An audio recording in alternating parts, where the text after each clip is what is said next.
Bonjour à tous, c'est Simon et je suis avec vous pour vous apporter les dernières nouvelles de la planète cinéma. Et cette semaine, on a vraiment des news très variées, très intéressantes mais surtout surprenantes. À commencer par celle qui concerne Vin Diesel, qui vient d'être viré de la saga Fast and Furious suite à une énorme polémique qui est partie après une agression qu'il a perpétrée sur un fan. Tout commence le 29 mars. Vin Diesel sort du plus gros KFC de Los Angeles avec 2 énormes buckets de poulet dans la main. Et là, il se trouve face à un fan, alors on imagine qu'il doit être assez souvent reconnu dans la rue. Néanmoins, là, il se passe un truc un peu spécial, parce que ce fan, qui est venu à Los Angeles spécifiquement pour espérer croiser sa star préférée, se trouve également être le représentant des républicains véganes de l'Iowa. Et là, tout bêtement, il va sortir son téléphone portable, son smartphone, commencer à filmer et invectiver Vin Diesel en lui disant qu'un artiste qui bénéficie d'une telle surface médiatique, d'une telle influence, qui est à ce point suivi, ne peut pas moralement faire la promotion de l'exploitation animale, de la souffrance animale et tout simplement du meurtre industriel d'autant de poulets. Diesel qui est, manifestement, on le voit sur la vidéo, surpris, agacé d'être pris à partie, puis sans doute un peu amusé par une situation qu'il trouve quand même un peu délirante, un peu surréaliste, l'air de rien, et pas très violemment, balance une aile de poulet en direction du fan en disant « Screw them all ». Screw them all, en anglais c'est tout bête, c'est « allez vous faire voir », quoi, grosso modo. Et il s'en va, pensant sans doute que la situation va en rester là, qu'au pire il y aura une petite tempête sur Twitter, mais que tous ses fans vont monter au créneau pour le défendre. Eh bien, sauf que non, ça ne va pas en rester là parce qu'il n'a pas jeté n'importe quelle aile de poulet, il ne l'a pas jeté à n'importe qui, il l'a jeté sur Steven Hodensack, qui est un activiste bien connu des réseaux sociaux, mais qui se trouve surtout être hémophile. Or, l'aile de poulet qu'a balancée Vin Diesel était recouverte de la sauce Too Hot For You, que vous connaissez si vous allez au KFC, parce qu'a priori vous n'avez plus dedans. C'est une des sauces qui a un des pH les plus faibles au monde, c'est donc une des plus acides qui soit publiée, mon Dieu, qui soit vendue, qui soit dans le commerce. Allez, on est à la limite on n'est pas loin du coca, quoi. Et tout simplement, la rencontre entre la muqueuse de ce malheureux Hodensack et l'aile de poulet va provoquer une acidose, le faire hospitaliser quelques heures plus tard, et menace aujourd'hui sa vision. Ce monsieur Hodensack a fait ce que font aujourd'hui beaucoup de gens dans une société qui est horizontalisée, numérisée, dans l'instantané, il va lancer le hashtag Stop the Diesel après avoir raconté la cruelle anecdote. Et là, ça va s'emballer à toute vitesse, ça va monter très très fort. Il y a bien sûr plein de gens qui vont s'agglomérer et qui vont exiger Stop the Diesel. Et Vin Diesel pense à un moment qu'il va réussir à calmer le jeu en expliquant que oui, de par les performances physiques qu'il est tenu de donner dans ses films, il doit absolument consommer beaucoup de protéines et qu'il est conscient du sacrifice engendré par le règne animal pour lui. Paradoxalement, malheureusement, ce message va à nouveau remettre une pièce dans la machine et mettre le feu aux poudres, tant et si bien que le 30 mars, dans la nuit, littéralement, Universal annonce son renvoi pur et simple de la saga Fast and Furious. Pourquoi ? Parce que tout simplement, et c'est pas franchement nouveau, par insiders, par sources anonymes interposées, on sait qu'au moins depuis Fast and Furious 5, et malgré l'énorme rentabilité des films, il y a beaucoup de tensions en coulisses, dans les couloirs, parce que depuis que Vin Diesel a, et ça c'est arrivé sur l'épisode 4, commencé à racheter les droits de la saga et à en devenir le producteur et on va dire le directeur artistique, le studio a très souvent été en friction avec lui sur le tempo de production, sur le contenu des films, sur le casting, sur l'importance des différents personnages, et ça, c'est une première source. Évidemment, le studio aimerait, comme un Marvel, comme un Warner, être totalement propriétaire de ses licences. Et on l'a encore vu, quand il y a eu les frictions très médiatiques, les grosses engueulades avec Dwayne Johnson, on a bien vu que d'un côté, le studio voulait essayer de reprendre la main dessus, d'installer d'autres personnes sur les rênes de la franchise, et évidemment, le studio a profité de cette polémique pour dégager Vin Diesel. Et là où ça devient extrêmement impressionnant, mais aussi techniquement intéressant pour nous autres cinéphiles, c'est que le studio a fait savoir il y a quelques heures qu'il avait déjà choisi son remplaçant, il s'agira de Chris Hemsworth. Chris Hemsworth, vous le connaissez parce qu'il interprète Thor dans le Marvel Cinematic Universe ou parce qu'il a eu un énorme succès il y a quelques mois sur Netflix avec Tyler Rake. Tout simplement, il va non pas retourner toutes les scènes de Vin Diesel parce que tous les comédiens ne seraient pas disponibles et parce que ce serait un dispositif industriel trop lourd alors qu'on est à quelques mois de la sortie du film. Il va être, du moins son visage, va être numériquement greffé sur toutes les scènes de Vin Diesel dans Fast and Furious 9, mais dans tous les Fast and Furious. Ce qui est une entreprise totalement inédite en termes d'ampleur, et d'ailleurs, c'est pour ça que Universal a fait savoir qu'elle confiait cette tâche au studio ILM, qui est un des plus en pointe aujourd'hui avec Weta sur les effets numériques, et c'est pas n'importe qui va s'occuper de ça, c'est un Français, Cocorico, Stéphane Grabli, qui était déjà en charge notamment des rajeunissements et des vieillissements sur The Irishman, qui est sur Netflix, de Martin Scorsese. Écoutez, il a fait une déclaration qui est assez éclairante et qui est, je trouve, très intéressante. Je vais vous la lire tout de suite. Il a dit « Avec Fast and Furious 9, je suis face à un challenge inédit. Chris Hemsworth est un comédien très physique, spécialisé dans l'action, c'est un athlète, donc le greffer sur le corps de Vin Diesel est difficile. » Écoutez, voilà, on espère que les fans de l'acteur apprécieront. En tout cas, nous, on vous souhaite un excellent 1er avril. Continuons donc avec des news de la vérité vraie. On va continuer avec un point sur la situation des distributeurs de cinéma en France, parce qu'ils sont dans une situation très compliquée qui nous intéresse beaucoup. Il y a quelques jours, on s'est penché sur la situation notamment des exploitants de salles et on a fait une vidéo là-dessus. Geoffrey est allé interviewer quelqu'un dont c'est le métier et c'est assez passionnant. On va vous mettre la vidéo en description de cette vidéo. Allez la voir, c'est vraiment, on est très content de cette vidéo, ça nous a tenu à cœur de le faire. Et puis là, il y a un papier du Monde qui est sorti il y a peu, on va là aussi vous mettre le lien en description de la vidéo, qui est très intéressant sur l'embouteillage de films qui attendent la réouverture des salles et les conséquences de cet embouteillage. C'est-à-dire qu'en gros, actuellement, à l'heure où on vous parle, il y a entre 400 et 420 longs métrages qui sont terminés, qui sont finalisés, français et étrangers, et qui attendent de sortir. C'est gigantesque, c'est énorme, et puis d'ici à ce que la réouverture des salles se fasse, le nombre, ils vont continuer de s'empiler. Donc la problématique de ces distributeurs, c'est qu'est-ce qui se passe quand les salles réouvriront? Alors certes, c'est encore très flou, c'est encore susceptible de bouger, on évoque maintenant début mai avec des jauges à 35% qui évolueraient progressivement pour revenir à 50% puis à la normale.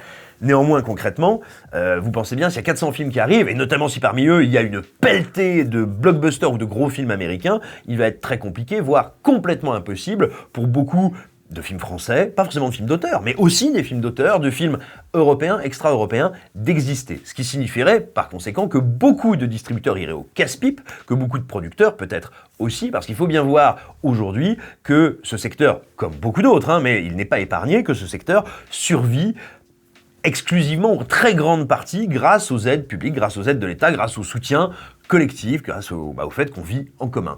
Et il faut lire dans le papier du Monde, c'est très intéressant, le témoignage notamment du patron de Pyramide, Pyramide qui est un des grands distributeurs de cinéma indépendant, un des grands distributeurs indépendants français, qui œuvre vraiment pour la diversité et la qualité des longs métrages qu'on peut trouver sur le grand écran, aujourd'hui en France, et qui dit, lui, très clairement, qu'il ne tient que grâce à ces aides. Donc c'est extrêmement préoccupant, et comment est-ce qu'on va faire pour assurer que le plus de gens survivent, que tout le monde puisse retravailler dans les meilleures conditions? Il y a le CNC qui a lâché une première piste qui dit tout simplement qu'ils vont faciliter les sessions, enfin indirectement ils vont faciliter les sessions aux plateformes. C'est-à-dire qu'aujourd'hui, un film qui était prévu pour le cinéma, qui est terminé, qui est finalisé, il a bien souvent bénéficié ou de crédits d'impôt ou d'aides diverses à la création venant du CNC. Or, il a le droit de ne plus sortir finalement au cinéma et d'aller vers une plateforme. Mais à l'heure où on parle, pour faire ça, il doit rembourser bien sûr ces aides qui lui ont été accordées au titre d'œuvre de cinéma. S'il n'est plus une œuvre de cinéma, il doit rembourser les aides d'une œuvre de cinéma. C'est tout à fait logique. Sauf que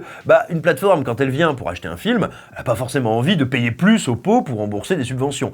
Et donc du coup, ça peut rendre les transferts, les achats compliqué. Alors, le CNC a donc décidé qu'à partir d'avril, là, très prochainement, les films qui auraient bénéficié exceptionnellement de ce type d'aide-là, n'auront plus à les rembourser. Ils ne devront plus rembourser que ce qu'on appelle les ayants droit. Enfin voilà, en gros, ceux qui ont mis de l'argent, les entités privées qui ont mis de l'argent dans le film, ce qui est pour le coup tout à fait normal. Alors, on peut espérer que ça facilite un peu, on peut espérer que ça accélère et que, on va dire, ça fasse rentrer des liquidités, que voilà, ça évite à des distributeurs des situations terribles ou de faillite. Néanmoins, il ne faut pas se leurrer. Qu'on parle d'Apple, de Disney, de Netflix, de toutes les plateformes que vous voulez, ou d'Amazon, on ne peut pas dire qu'elles aient une appétence pour le cinéma d'auteur ou les œuvres un peu plus risquées qui soient énormes. Bien sûr, on en trouve régulièrement sur toutes ces plateformes, on est ravis de les chroniquer, il y a souvent des œuvres de grande qualité qui arrivent ou qui sont achetées, néanmoins, proportionnellement, ça reste très minoritaire, voire infime. Donc ça ne suffira pas à déblayer l'embouteillage. Alors, quelles sont les solutions? C'est très difficile pour le moment d'en distinguer. Bien sûr, on évoque ici et là ce qu'on appelle des semaines blanches à la réouverture des salles. Les semaines blanches, c'est quoi? C'est des semaines où on dirait les seuls films qui vont sortir, ce sont ceux dont l'exploitation avait été fauchée, interrompu très violemment lorsque les salles ont été fermées pour la dernière fois. C'est par exemple Drunk de Thomas Vinterberg qui n'avait été que quelques jours en salle. C'est par exemple Garçon chiffon de Nicolas Maury qui avait passé, je crois, à peine 2 ou 3 jours en salle avant qu'elle ne referme. Voilà, c'est permettre en gros à tous ces films-là de revenir à l'affiche sans la concurrence de tout nouveau film. pour pouvoir se refaire une santé. Alors, on va dire, c'est intéressant, il faudra peut-être sans doute en passer par là. Est-ce que ce sera suffisant de faire 1, 2, 3 semaines blanches pour aider ces distributeurs? Je ne sais pas. C'est toujours difficile, vous savez, de réenclencher un moment de promo, de réenclencher le désir des spectateurs. C'est pas impossible, mais c'est difficile. C'est aussi coûteux, donc il faut s'assurer qu'on va réussir à rentrer dans ses frais. Et puis, je ne sais pas, mais là vraiment, c'est pas une litote pour dire je pense que ça ne marchera pas, mais littéralement, je ne sais pas si ça attirera beaucoup de monde en salle. Ce qui ne veut pas dire non plus qu'il faut y aller que au blockbuster. En revanche, paradoxalement, c'est peut-être les jauges qui vont beaucoup aider. Pourquoi? Parce que même si les cinémas réouvrent, si on réouvre avec une jauge de 35%, vous pouvez être sûr que Fast and Furious 9, que Godzilla, que Mortal Kombat, enfin bon, tous les gros blockbusters qui veulent, ou le James Bond, qui ont besoin d'avoir beaucoup de public pour espérer être rentables, ils ne sortiront pas dans un système où il y a des jauges à 35%. D'ailleurs, on l'a bien vu quand les salles étaient réouvertes en 2020, que les blockbusters, quasiment aucun, il n'y a que Greenland qui était même pas un blockbuster en termes de budget, aucun gros film américain n'est allé en salle justement pour ne pas avoir à faire face à des jauges. Par conséquent, si ces films-là veulent encore attendre avant de revenir, il y aura peut-être une fenêtre de tir intéressante pour un cinéma d'auteur qui, certes, lui aussi fera face aux jauges, mais pourra peut-être avoir beaucoup plus de copies qu'il n'en aurait eu en temps normal face à une concurrence accrue d'un cinéma industriel. Typiquement, c'est ce qui a permis à des films comme L'ombre de Staline, des films comme Oh mon Dieu, le film avec Laure Calamy qui a valu son César à Laure Calamy, qui est Antoinette dans les Cévennes, qui a fait, je crois, plus de 500 000 entrées, ce qui est un score impressionnant. Voilà, il y a des films comme ça qui ont beaucoup bénéficié, si j'ose dire, alors ce qui n'est pas un système, mais de cette situation particulière. Et peut-être effectivement que la jauge va, de manière un peu contre-intuitive, repousser encore certaines sorties pour permettre à d'autres, plus risquées, plus modestes, peut-être, justement, de bénéficier de conditions un peu meilleures. Est-ce que tout cela sera suffisant? Je ne sais pas, je ne pense pas. Nous, on va pas tarder sur Écran Large à essayer d'aller parler avec d'autres acteurs du secteur du cinéma, parce que il faut qu'on entende leur voix, il faut qu'eux nous disent un petit peu dans quelle situation ils sont. Parce que vous savez, on le dit à longueur de vidéo ici, il y a plein de clichés, de stéréotypes, que tout le monde balade un peu sur comment est fait le cinéma, comme quoi il serait café d'argent public, gna gna gna, bobo, bourgeois, méchant, consanguin entre soi, Mickey ou Mickey. Néanmoins, justement, il y a beaucoup d'idées fausses qui sont à balayer, la situation est, comme dans tous les autres secteurs, très compliquée, donc il est temps d'en parler justement pour que tous ensemble, un petit peu collectivement, on puisse réfléchir à comment est-ce qu'on soutient les films qu'on aime, comment on soutient les productions, les œuvres qui nous intéressent, et tout simplement, les salles de cinéma également. Donc voilà, on voulait faire un petit peu un point avec vous là-dessus. Et puis ensuite, pour terminer, j'avais envie d'évoquer une bande-annonce qui est sortie il y a quelques jours, c'est celle de Wrath of a Man, ou plutôt Un homme en colère, le nouveau film de Guy Ritchie, dans lequel il y a Jason Statham. Alors c'est un film qui est un film tout simplement d'action avec Jason Statham, donc comme nous le montre la bande-annonce, on peut voir Jason Statham qui donne des tatanes. C'est assez agréable, moi j'ai l'impression que ça faisait un petit moment que je l'avais pas vu, alors après c'est un trailer, faut se méfier, mais que je l'avais pas vu dans un film qui semble nécessiter quand même un vrai bon engagement physique. Moi, Statham, c'est un type qui m'est immensément sympathique, il a pas la carrure d'un Stallone, d'un Schwarzenegger, mais voilà, dès qu'il commence à se balader et à donner des coups de front dans les visages des gens, moi je suis quelqu'un d'heureux, donc assez impatient de voir le film, ça me plaît bien. Mais surtout, la raison pour laquelle j'avais bien envie de l'évoquer, c'est parce que c'est un remake d'un film français qui est Le Convoyeur de Nicolas Boukrieff. Alors si vous ne l'avez jamais vu, ou si vous l'avez vu il y a bien trop longtemps, allez le voir, allez le remater. C'est un excellent film qui avait été produit par Esquad, qui est assez passionnant, qui est formidablement mis en scène, qui est extrêmement bien écrit, qui bat en brèche tous les préjugés que vous pourriez avoir sur qu'est-ce que c'est que le cinéma français, est-ce qu'on sait faire du cinéma de genre, est-ce qu'on sait faire du cinéma populaire, est-ce qu'on sait faire du cinéma d'action.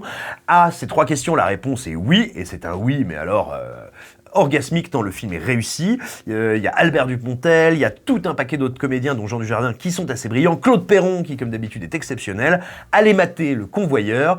Moi je vous dirais, de ce qu'on voit de la bande-annonce du Guy Ritchie, on aura peut-être un divertissement honnête avec Un homme en colère, mais déjà on sent que le film n'a pas du tout les mêmes ambitions dramaturgiques et de mise en scène et de finesse, et puis peut-être même je dirais de rugosité, de méchanceté. Donc voilà, foncez voir Le Convoyeur, ça déchire sa maman. Et puis voilà, maintenant on voulait enchaîner avec un truc un peu nouveau sur Écran Large, vous avez été nombreux à nous le demander, c'est donc notre première rubrique Lifestyle, où je vais donc vous apprendre à tous comment bien se faire les ongles pour être un peu glow up quand on est. Salut, et donc je vais vous faire une petite reco pour un petit film d'horreur, un film d'horreur qui vient de la plateforme Shadows, donc une plateforme qui est dédiée au genre. Dessus il y a des films fantastiques, des films de science-fiction, mais donc aussi beaucoup de films d'horreur, comme celui qui nous intéresse ici, Et c'est une de leurs exclusivités car oui, ce service, comme les gros services de SVOD, a des exclusivités qui sont souvent des films qui ont du mal qui n'ont pas réussi à venir en France, et donc c'est donc eux qui les récupèrent. Et donc cette exclusivité dont je vais vous parler, c'est Bliss.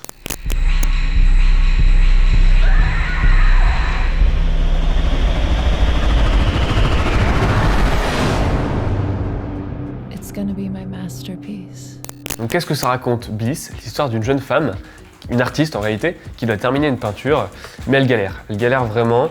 Du coup, elle part en week-end, et qu'est-ce qu'elle fait pendant ce week-end? Elle se gaffe de drogue, histoire de booster un peu sa créativité. Et ça part un peu en sucette, hein. On va pas vous mentir, on va pas dire plus non plus. Bliss, c'est un film qui est réalisé par Joe Begos, qui avait déjà réalisé le plutôt sympathique VFW, dont on avait parlé dans un article sur les DVD et Blu-ray, qui est sorti il y a très peu de temps. On y retrouvait les mêmes couleurs, hein, un peu violet, ocre, mais Bliss est plus surréaliste encore. On compare souvent avec le cinéma de Noé, qui est très visuel et très musical, hein. Dans ce cas-là, c'est surtout du hard rock, quelque chose de presque agressif. Mais ici, la mise en scène est un peu moins étiolée, elle est un peu moins planante, mais elle reste très présente. D'ailleurs, le cinéaste pique le dispositif du film fétiche de Noé, qui est Schizophrénia de Gérald Karg, avec cette caméra qui est littéralement accrochée au personnage. Mais je trouve que ce serait dommage de comparer ce film-là juste au cinéma de Noé, juste parce qu'il est complètement exubérant et très violent, hein, c'est très gore. Le vrai coup de maître pour moi, c'est qu'il mélange une esthétique d'horreur psychédélique avec des influences de fantastique qui sont classiques. Donc il y a une de ces références qui est très évidente, qui est évidemment le portrait de Dorian Gray, avec cette histoire de tableau, avec ici une approche qui est vraiment encore plus visuelle que dans les autres adaptations qu'on peut avoir de cette histoire. Il y a une autre référence que je ne révélerai pas, évidemment, pour garder un peu de surprise. Donc le postulat est assez classique, mais il crée une sorte d'ambiguïté qui est qu'en fait la réalité autour de nous se délite. C'est vraiment un film trip, comme moi personnellement je les aime beaucoup, hein. Une descente aux enfers quasiment littérale, qui fait pas les choses à moitié en plus.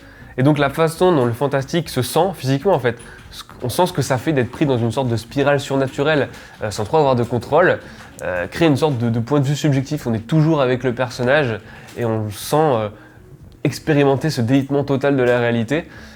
C'est assez prenant, notamment grâce aux acteurs, hein, et l'actrice principale, Dora Madison, qui est assez impressionnante, et même un casting secondaire qui est assez solide, dans lequel on retrouve par exemple Jeremy Garner, qui avait réalisé et qui jouait dans The Battery, un excellent film indépendant également.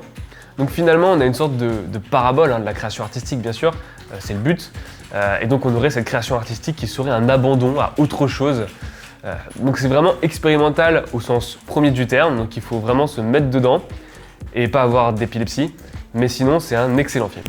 Vous l'aurez compris, c'est une excellente méthode pour attirer l'attention et la violence. J'espère que comme moi vous l'apprécierez et vous l'adopterez. Notre dernière reco du jour, elle concerne Wonder Woman 1984. Effectivement, après être sorti aux États-Unis et dans le reste du monde il y a des mois, le film a débarqué légalement pour la première fois en France en achat digital et il sortira en DVD et Blu-ray le 7 avril prochain. Donc, comme il vient d'apparaître légalement, nous on a profité pour publier notre critique et on sera assez curieux d'échanger avec vous. Je vais pas en parler là pendant 3000 ans parce que justement elle est publiée sur le site et vous allez la retrouver en description de cette vidéo, mais globalement, alors que nous on a vu pendant des mois et des mois et des mois les gens vomir leur détestation du film, on est plusieurs à la rédaction à avoir été plutôt indulgents en fait, enfin, ou plutôt à ne pas l'avoir trouvé détestable. Alors attention, hein, je vous calme tout de suite, je suis pas en train de vous dire « c'est un bon film en fait, c'est le meilleur film super-héros que j'en ai vu ». Non, pas du tout, absolument pas, et ça n'est pas un bon film.